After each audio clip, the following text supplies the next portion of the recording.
director of the new Institute for Health Equity Research at Mount Sinai. Pastor Mimsy Robinson. I serve at Bethel Gospel Assembly as an associate pastor. I've had the privilege of working with Mount Sinai on a number of studies. I've been involved in the East Harlem Partnership for Diabetes Prevention. I've been a part of the Community Advisory Board for Mount Sinai. I've been involved in a number of things pertaining to genetics. So it's been a wonderful opportunity to share thoughts with those who are providers at Mount Sinai. We would like to talk to you a little bit about a Speak Up COVID survey.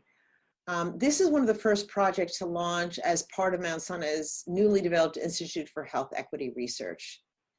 At the start of the pandemic, our new institute asked our longstanding trusted community partners and experts if they wanted to work with us to address impacts of COVID in our diverse neighborhoods. Nearly 100 organizations responded, which we were delighted by, because these partners lead the organizations who are on the front lines dealing with dual viruses, COVID-19 and racism, that are so clearly disproportionately and unjustly impacting the lives of so many people. And what our community partners like Elder Mimsy have taught us is if you're not at the table, you're on the menu. So what our table did is, first of all, we formed a table, and our table includes community members, advocates, patients, clinicians, policymakers, and researchers. And what we're doing is together, we're trying to understand the everyday experiences of New Yorkers during this time. We want to use this information to build programs that improve health, that improve well-being, and inform policies and practices to ensure a much more fair and just future for everyone. As part of that, we have our Speak Up COVID survey. And it's important to note that community leaders chose the questions because we want the questions to help them answers to help them in their everyday work across New York City. So we're asking how people have been physically, emotionally, socially, and economically impacted by the pandemic. We ask people what resources they need. We see if these differ by neighborhoods. We learn who's affected and how so we can drive resources to help the places they're really needed.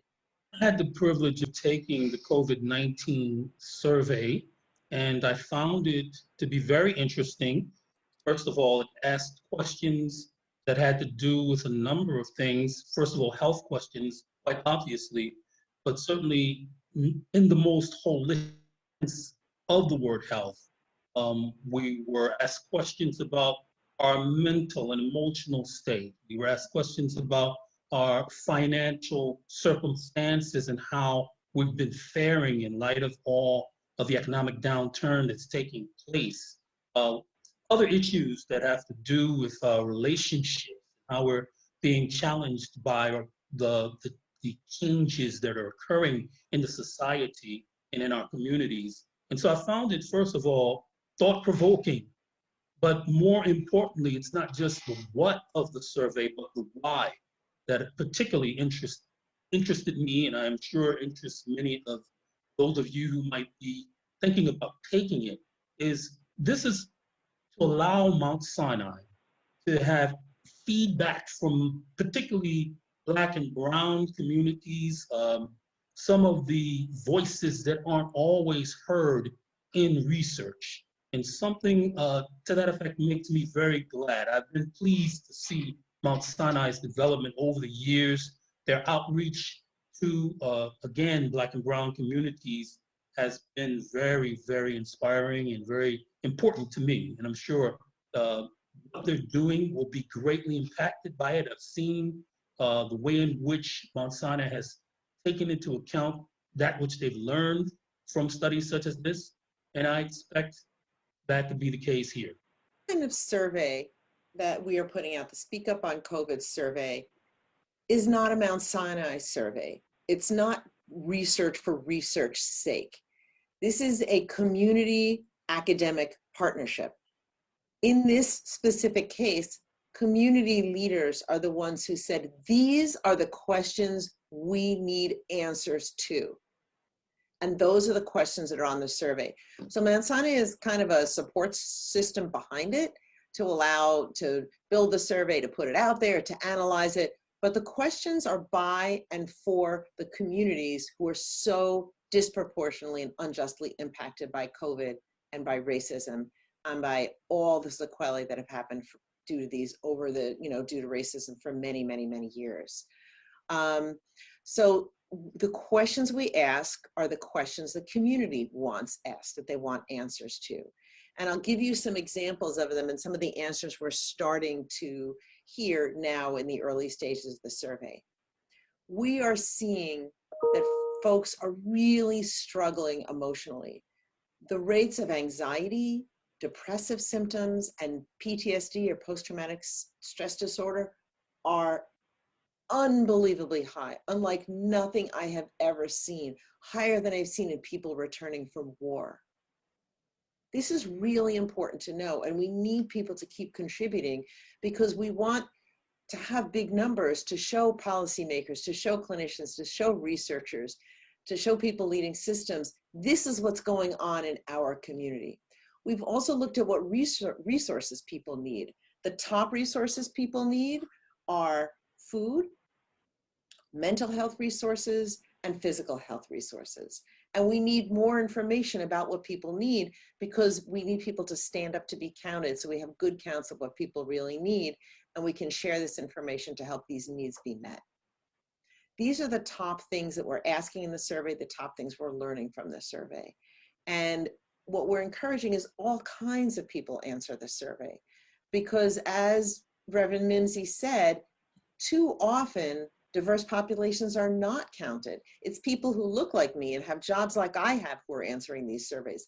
That's not going to help all New Yorkers survive and thrive through this pandemic.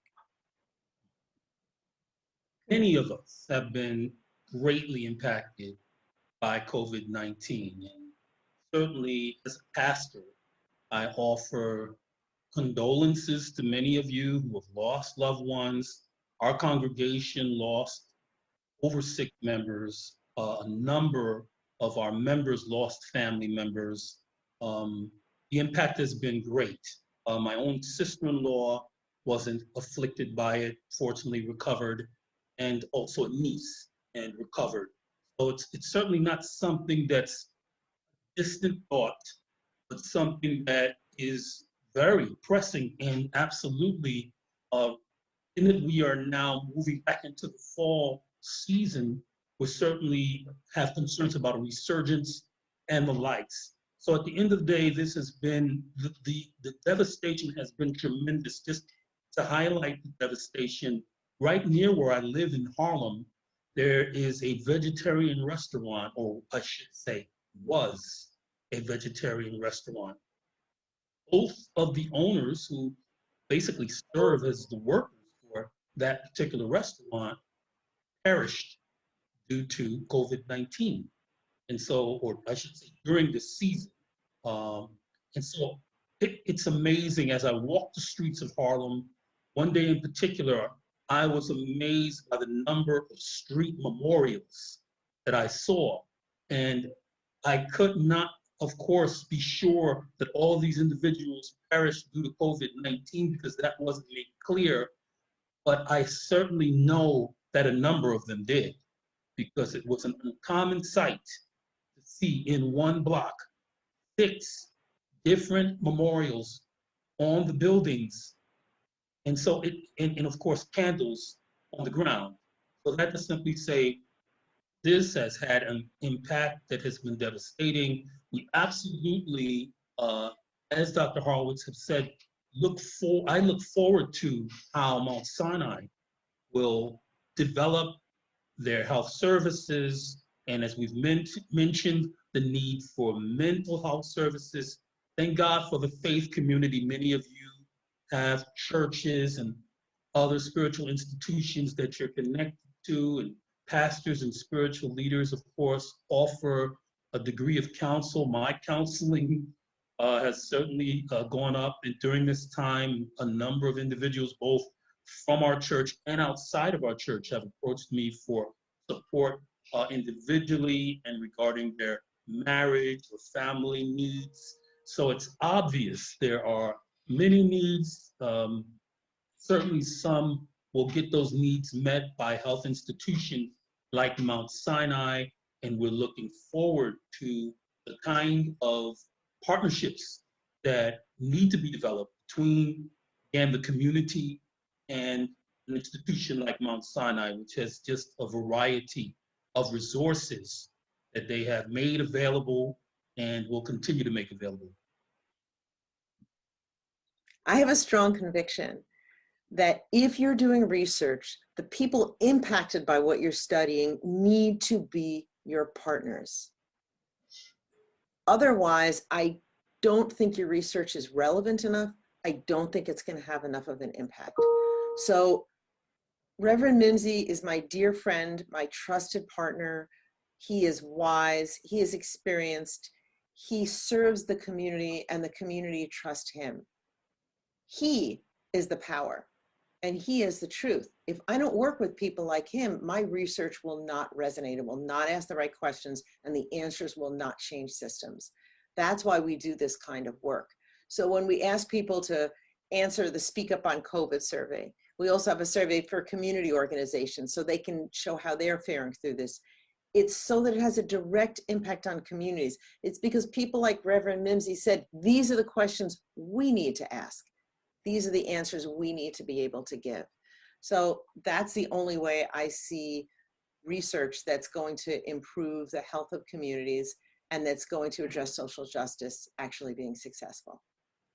Level of responsiveness that Dr. Horowitz and other researchers at Mount Sinai have had to the feedback and input and partnership of people such as myself from the community who are not medical professionals but have a deep interest and concern about healthcare, have a deep interest and concern about the disparities that of course exist across the board regarding healthcare, regarding mental health services, and the list goes on, of course, throughout the society as we are uncovering during this season, of course, if you've been watching the news, as I'm sure everyone has been. All that to simply say, I can remember when I first met Dr. Horowitz, it had to do with a particular community advisory board that was being formed. What was interesting about that particular effort, which was being funded again by NIH and others, was that they allowed us to sit as partners with the medical researchers to determine the issue. I remember that at that time, the New York Times was featuring a particular story, a series on diabetes in East Harlem. I happened to have that particular newspaper with me, and when I raised the issue with those who were present, it immediately became a topic of discussion, and eventually we, working with the medical researchers, again, community and academic researchers, medical researchers, partnered but agreed that this was an issue that we needed to tackle. Diabetes, just by reason of the nature of it, type 2 diabetes that is, can be greatly impacted, or at least prevented possibly, by changing one's habits. And when we thought about that, weighed that in the balance, and considered how we might be able to make a difference in our community by developing a strategy to address that particular issue, this was the choice that we made together. And it was a collaborative choice. And from that moment on, I knew that Mount Sinai was ready to literally put their money where their mouth was. That they were not just talking about listening to the community, but that they actually were going to listen to the community and use that as a platform for determining the kinds of things they would study. I mean, the proof is in the pudding. The fact that as a person from the community, a spiritual leader from the community, I am still involved over 15 years later tells you that I believe Mount Sinai is at least trying to make good on that particular commitment and desires to make an impact in, again, partnership, in collaboration with the community. So I appreciate the fact that I've been able to watch this over the years. And I can honestly say that if I didn't see uh, that that was indeed what they were doing, I probably wouldn't be involved today. I appreciate the fact that at the end of the survey, Mount Sinai offered resources. I have actually forwarded that particular page of resources to people in need and people who work with people in need, because I found it to be a comprehensive list of the kinds of things that people need. And the fact is, we are in very challenging times. Again, whether you're seeing that from a spiritual perspective or just because you just have eyes to see, plain and simple. We really need all the help we can get, and that goes across the board.